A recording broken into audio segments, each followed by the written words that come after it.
우리 한번 옆에 분하고 이렇게 인사합시다. 그리스도가 답입니다. 또 한 번 인사합시다. 우리 주님은 진짜 부활하셨습니다. 여러분들 이 사실을 믿습니까? 진짜 믿습니까?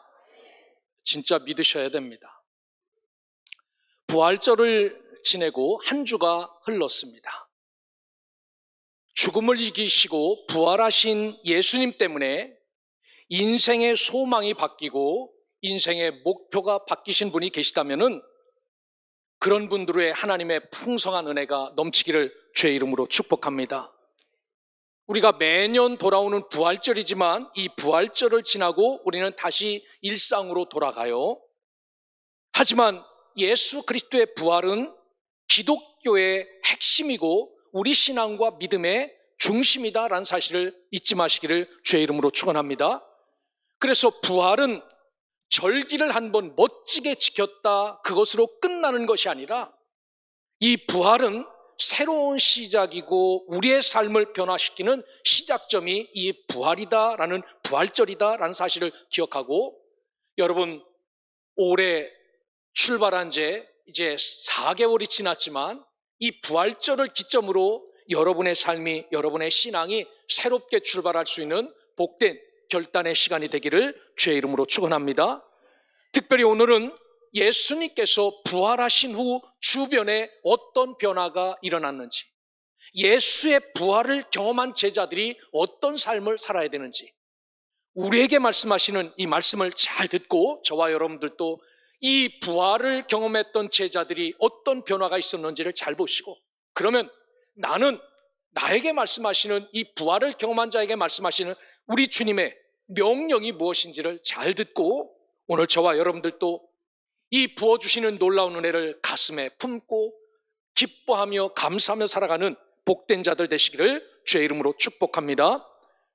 부활하신 주님은 두려움과 절망 가운데 있는 우리에게 찾아오셔서 평강을 전하십니다. 이게 36절, 37절이에요. 예수님의 부활 소식을 들은 제자들은 기쁨보다는 무서움과 두려움의 혼란 속에 있었습니다. 여러분 한번 조용히 생각해 보십시오. 부활이 실질적으로 우리 지금 살아가는 이 현장에서 나타난다면은 두렵겠습니까? 기쁘겠습니까? 어떨 것 같아요?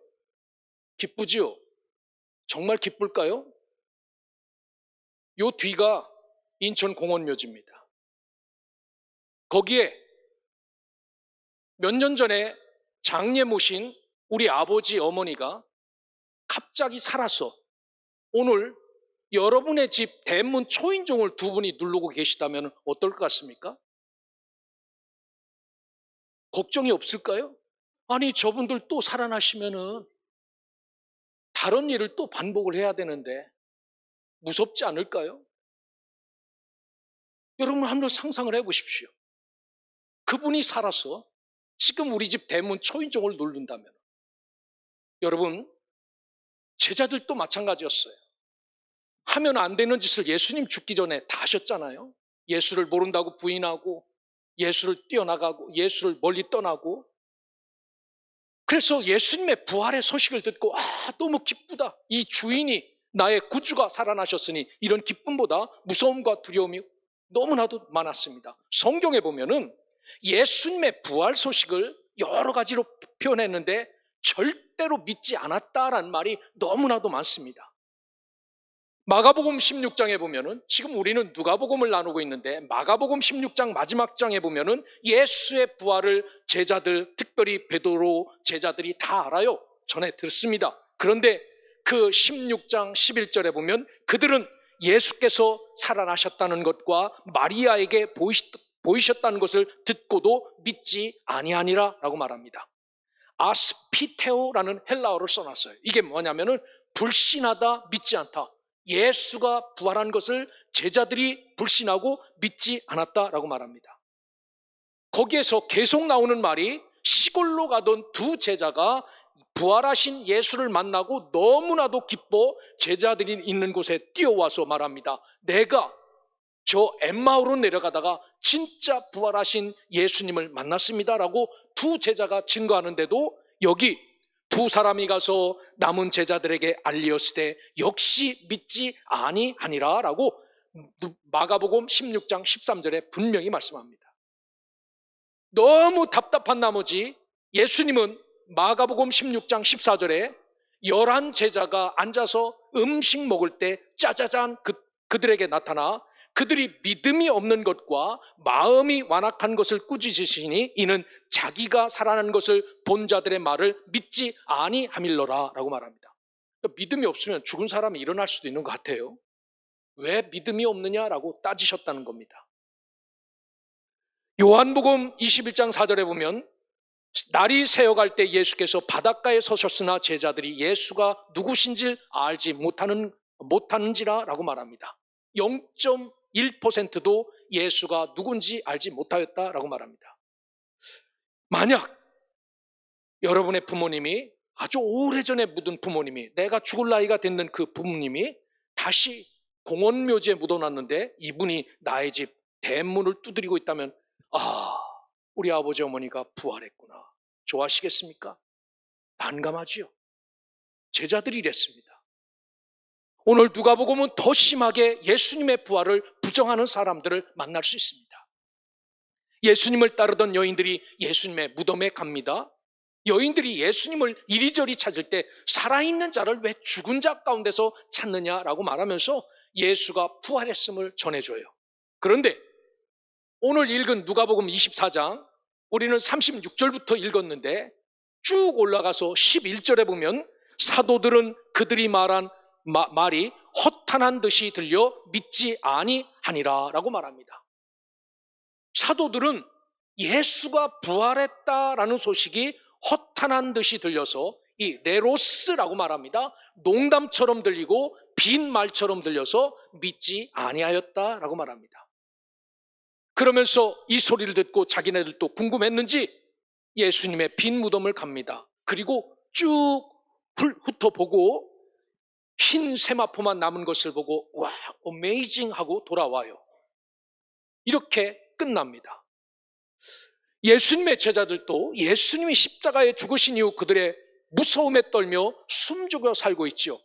그런데 이들에게 찾아오셔서 예수님이 붙잡고 야 이놈들아 그래도 3년 동안 나하고 너희들하고 먹고 자고 배웠으면은 나를 부인하진 말아야 되지. 베드로 왜 나를 부인한다고 하냐? 그 아픔의 시간에 꼬치꼬치 따지면은 참 난감한 것 아닙니까? 그런데 예수님이 와서 야단치거나 혼내거나 묻지도 않고 따지지도 않고 뭐를 이야기합니까? 너에게 평강이 있을지어다라고 평강을 이야기합니다.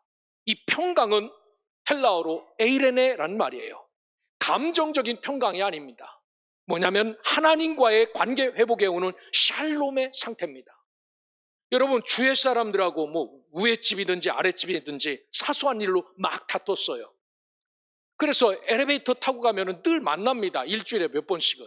그러면서 얼굴을 획획 돌리고 이럴 때 우리의 느낌은 뭡니까? 그 별것 아닌 문제로 좀 다투더라도 그 사람들하고 좀 화해를 했으면 좋겠다라고 해서 그 부담스러운 마음, 이게 여기 보면 이 감정적으로 부담스러운 그런 평안이 아니라 이 화해가 되고 나면은 같은 우리가 가족 아닙니까? 한 동네 윗집 아랫집 사는 형제보다도 친한 사람 아닙니까? 이렇게 관계가 회복되어서 우리에게 찾아오는 평안이 있지요.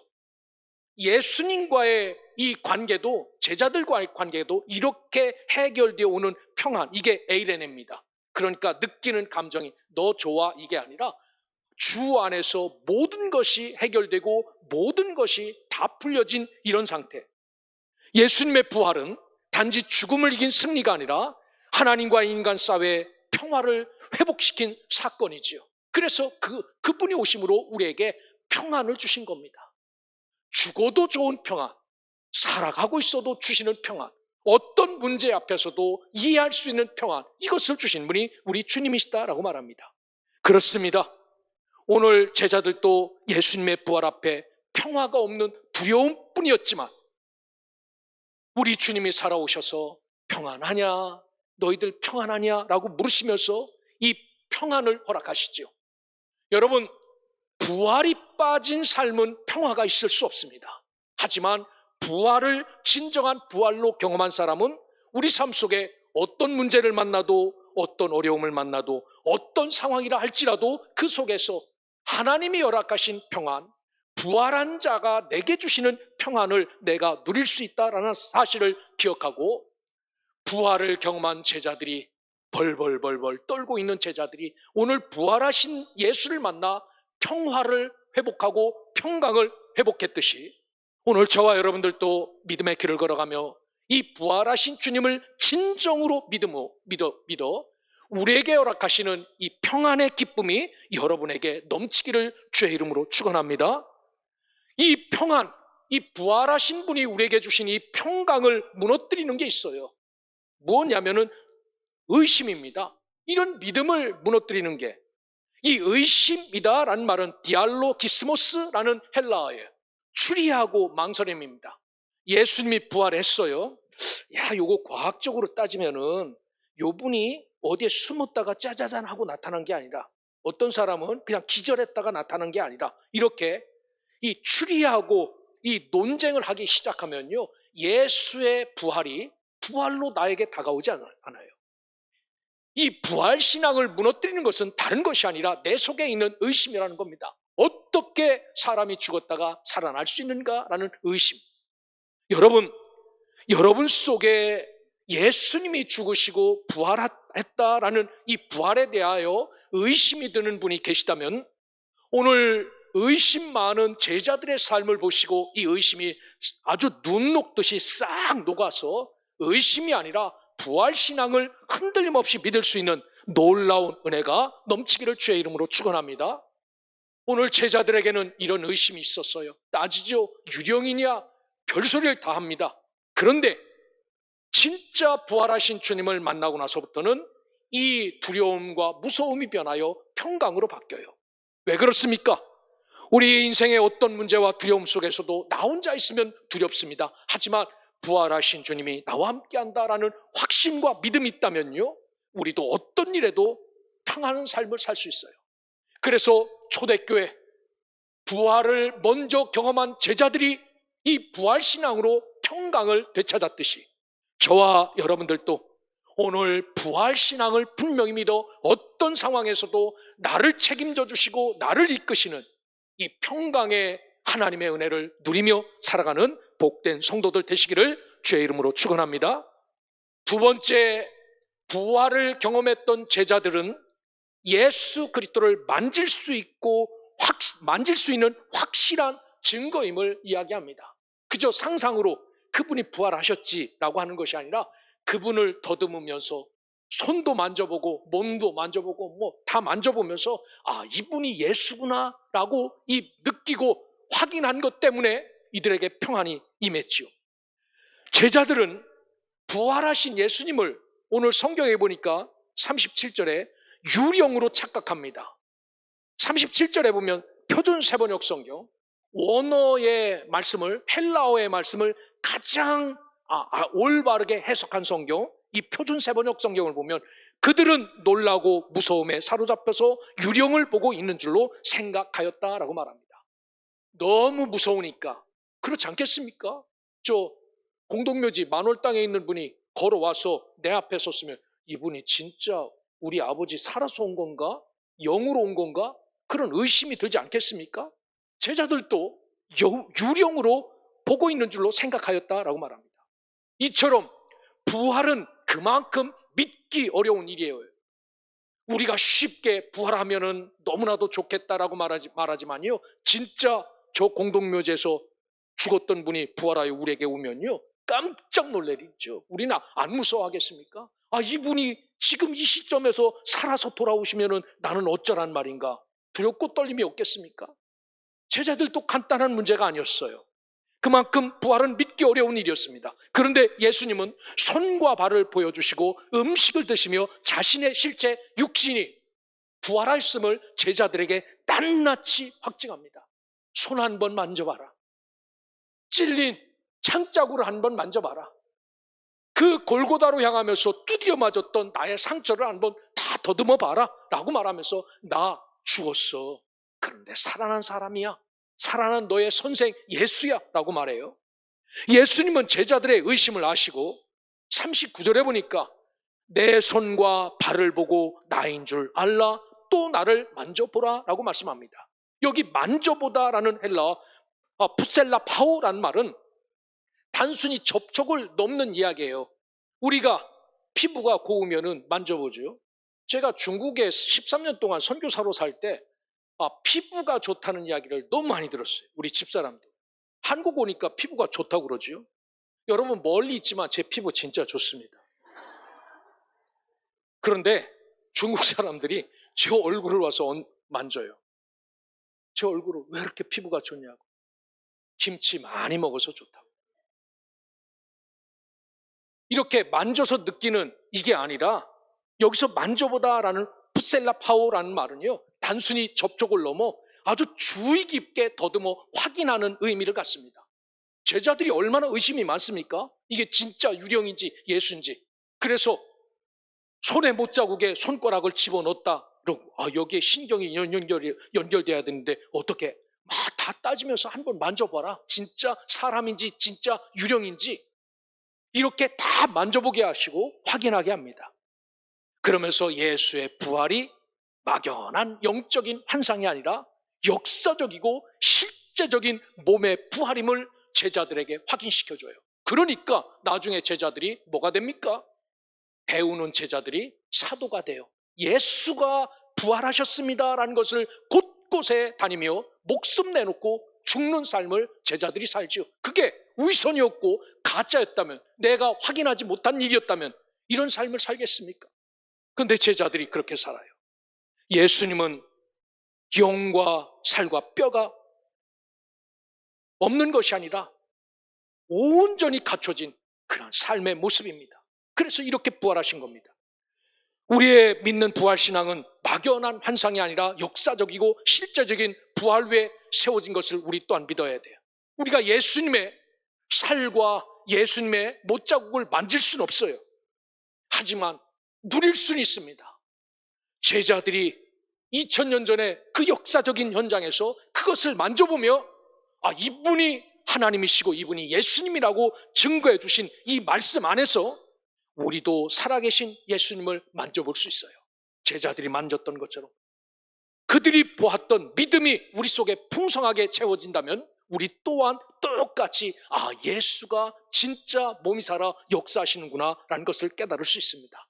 여러분, 오늘 처음 부활을 경험했던 제자들이 예수의 몸을 더듬어가면서 이분이 부활했다라는 사실을 믿고 순교자의 삶을 살았던 것처럼 저와 여러분들도 매년 오는 절기지만 이 부활절을 지키며 예수님은 분명히 살아서 나와 오늘 함께한다라는 이 놀라운 부활신앙이 우리에게 넘치게 채워지기를 주의 이름으로 축원합니다. 뿐만 아니라 예수님의 부활을 경험한 자들의 특징은 말씀에 대한 눈이 열렸다라는 사실입니다. 이게 44절부터 45절에 나오는 말씀입니다. 예수님은 부활을 믿지 못하는 제자들을 붙잡고 모세의 율법과 선지자의 글과 시편에 나오는 여러 말씀, 즉 구약의 전체가 다 나를 위한 말씀이다라는 것을 제자들에게 가르쳐요. 이렇게 돼서 내가 왔고 나의 끝은 이렇게 될 것이다 라는 것을 가르칩니다. 그러니까 옛날 구약의 백성들은 율법 붙잡고 어떤 삶을 살았습니까? 좀 안개 낀 것과 같은, 얼굴과 얼굴을 맞대고 살아가는 것이 아니라 뭔가 뿌옇게 낀 것 같은, 긴 것도 같고 아닌 것도 같은 삶을 살았다면 예수님이 오심으로 진짜 100%를 확실하게 알 수 있도록 우리의 눈이 열렸다라고 말합니다. 부활 사건 전까지는 말씀에 대하여 소경이었고 깨닫지 못하는 어리석은 자였지만 부활 후로는 이들의 눈이 열려 하나님의 놀라운 계획을 깨닫게 됩니다. 이렇게 하나님이 역사하셔서 이렇게 세상을 구원하시려구나 하는구나 라는 이 사실을 깨닫게 되었다라는 겁니다. 그래서 45절에 보면 이에 그들의 마음을 열어 성경을 깨닫게 하시고 라고 말씀합니다. 부활신앙을 경험한 자들의 특징은 우리의 눈이 열려 하나님의 말씀이 어떤 말씀인지 깨달을 수 있다는 것을 성경이 말씀해요. 아직도 하나님의 말씀을 깨닫지 못한 자라면 결론은 부활신앙을 믿지 못하는 자다라고 말합니다. 그러기에 우리가 예수의 부활신앙을 믿고 따르는 자들이라면 성경을 보는 눈이 달라져야 합니다. 지금까지는 우리가 어린아이처럼 나를 중심에 놓고 성경을 봤어요. 여러분, 성경을 보면서 어떻습니까? 저도 많이 그랬어요. 이 말을 읽으면 이 복이 좀 나에게 다 임했으면 좋겠다. 요 말을 읽으면서 내 손에 막 이런 불이 있어갖고 안수하는 자마다 병도 낫고 이랬으면 좋겠다. 이런 생각 안 해봤습니까? 다 해봤죠? 여러분들도 했어요. 그래서 말씀 좋은 거를 벽에다 막 붙여놓고 어떤 분은 막 쓰다듬으며 막 기도합니다. 이렇게 해달라고. 이게 다 어떤 일입니까? 우리가 어린아이와 같은 거예요. 나를 중심에 놓고 성경의 말씀이 이루어지기를 원하는 자와 똑같은 겁니다. 그런데 우리의 눈이 열리면 어떻습니까? 성경을 보는 눈이 달라지죠. 이제부터는 예수가 중심에 계셔서 모든 성경은 예수 그리스도를 증거하고 있고 나의 삶 자체도 내가 잘 먹고 잘 사는 것, 못 먹고 못 사는 것 모든 것이 예수를 증거하는 그 일에 쓰임받기 위해서 내가 이 땅에 존재한다라는 사실을 깨닫는 것, 그것이 진짜 눈을 뜬 사람의 삶의 모습이고 눈을 뜬 사람의 그런 사명이다라는 사실을 기억하고 오늘 예수 그리스도의 죽으심과 부활을 중심에 놓고 해석하는 눈이 열린 부활신앙을 소유한 자들이 다 되시기를 주의 이름으로 축원합니다. 어린아이처럼 왜 이 말씀이 나에게는 비껴갈까라고 낙심하고 절망하는 자가 아니라 그럼에도 불구하고 예수가 부활하셨기에 하나님 앞에 이것 또한 영광이 되기를 기도하며 살아갈 수 있는 주의 자녀들 되시기를 주의 이름으로 축원합니다. 마지막으로 보면 부활 이후 우리는 예수 그리스도의 증인으로 부름받은 자들이다라는 사실을 아셔야 돼요. 예수님은 부활하신 후 제자들을 붙잡고 사명을 주시죠. 와서 평안하냐? 라고 묻는 제자들. 그리고 믿지 못하니까 다 만져봐라 라고 해요. 그리고 그것도 속이 안 차니까 너희들 눈 떴으면 말씀 제대로 봐라. 구약부터 지금까지 말라기까지 다 누구에 대한 이야기냐? 나에 대한 이야기 아니냐?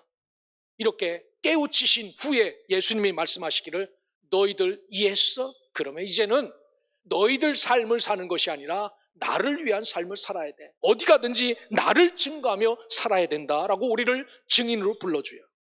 47절에 보면 회개가 예루살렘에서 시작하여 모든 족속에게 전파될 것이다 라고 말합니다.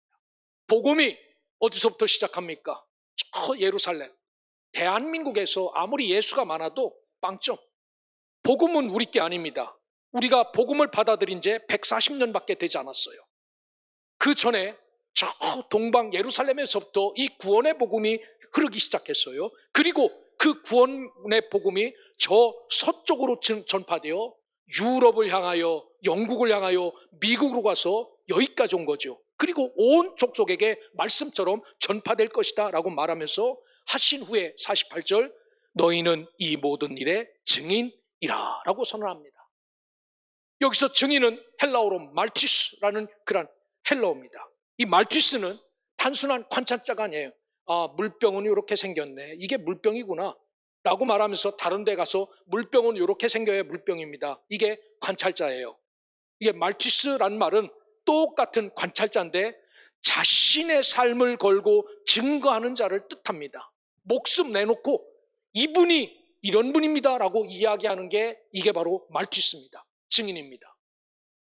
본 사건, 내가 경험하고 내가 만져보고 내가 누리고 내가 만났던 부활하신 주님을 그대로 증거하는 것, 목숨 내놓고 증거하는 것. 그래서 이 말티스라는 말은 이 증인이다라고 말하는데 나중에는 순교자도 말티스라고 불러요. 사실로 얘기하며 죽어가는 자, 이게 증인입니다. 그래서 법정에 가면 선서하잖아요. 증인은 위증하지 않겠다는 것. 그리고 위증하면은 위증한 죄로 처벌을 받지 않습니까?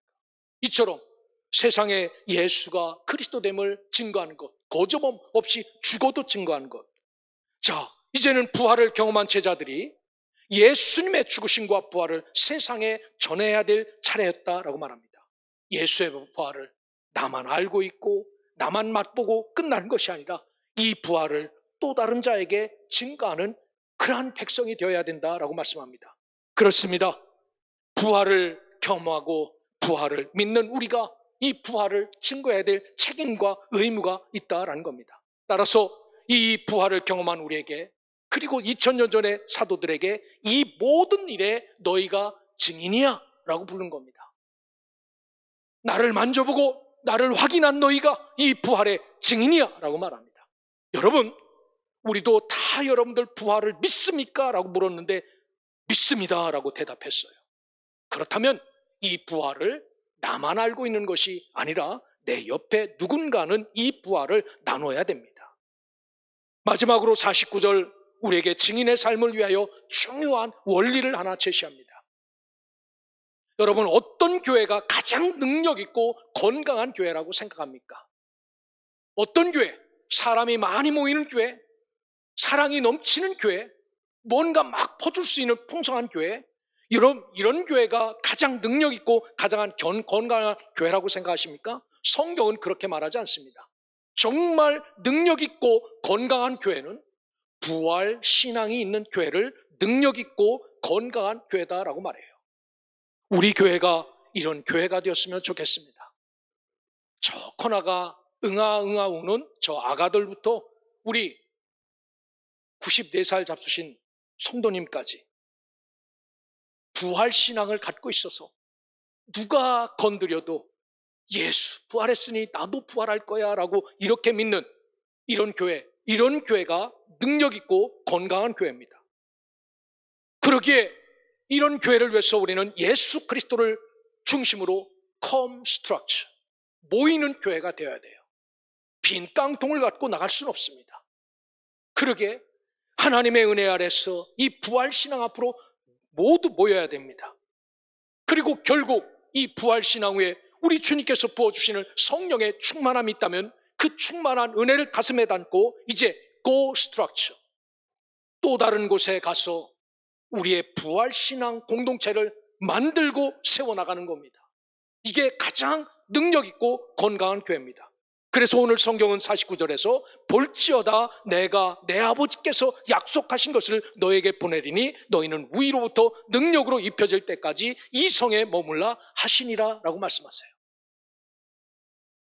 하나님의 부활을 경험한 자들이 주 앞에 모여서 하나님의 놀라운 부활신앙의 그 거룩하고 아름다운 성령의 기름 부음이 우리에게 충만하게 있을 때 이 부활신앙을 갖고 또 다른 곳에 가서 부활신앙을 고백하는 그런 사람들에게 go 해서 structure, 아름답고 거룩한 공동체를 세워나가는 것, 그게 성경이 요구하는 부활신앙을 경험한 자들에게 요구하는 삶입니다. 부활을 경험하고 증인의 사명을 받았지만 이 사명을 감당하려면 우리의 힘, 우리의 지식, 우리의 재산이 감당할 수 없어요. 위로부터 내려오는 능력이 모든 것을 가능케 하고 부활신앙을 살아내게 할 수 있는 힘이다라고 말합니다. 그러기에 오늘 우리 교회 또 우리 삶 가운데 이런 성령의 은혜가 풍성하게 부어지기를 기도할 수 있기를 주님의 이름으로 축원합니다. 그리고 이 충만한 기름 부음이 나에게 임하고 나면 여러분 이 자리에 남아있으면 안 됩니다. 모두 다 go structure, 하나님이 여러분을 필요한 곳에 흩어지셔야 돼요. 거기 가서 우리처럼 이 진정한 부활신앙을 갖는 공동체로 섬기고 또 섬기고 섬겨서 그들도 부활의 공동체를 세워나가는 것, 그들도 모이고 그들도 훈련받고 그들도 다듬어져 또 다른 곳으로 흩어지게 하는 것, 그리하여 그것이 이곳까지 와서 우리에게 이런 은혜 부활신앙을 심어줬던 것처럼 우리도 이런 삶을 살아야 된다라고 말합니다. 그러기에 부활은 끝이 아니라 시작이다라는 사실입니다.